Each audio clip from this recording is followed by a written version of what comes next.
హైదరాబాద్లోని ఉప్పల్ రింగ్ రోడ్డుపై వరంగల్ సహా ఇతర జిల్లాలకు వెళ్లే ఆర్టీసీ బస్టాండ్ను అధికారులు తాత్కాలికంగా నల్ల చెరువు వద్దకు మార్చారు.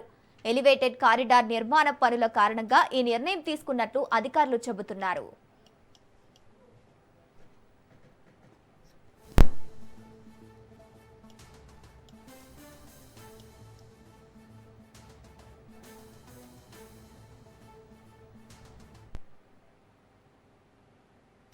అయితే ఈ మార్పు ప్రయాణికులకు తీవ్ర ఇబ్బందులను తెచ్చిపెట్టింది.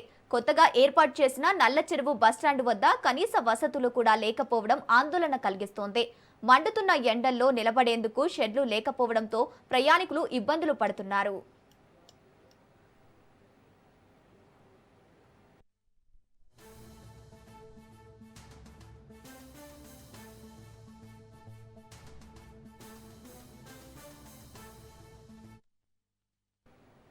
ప్రత్యేకంగా వృద్ధులు, మహిళలు, చిన్నపిల్లలు తీవ్ర అసౌకర్యానికి గురవుతున్నారు. బస్సుల కోసం ఎక్కువసేపు వేచి చూడాల్సి రావడంతో రోడ్డు పక్కనే నిలబడాల్సిన పరిస్థితి నెలకొంది.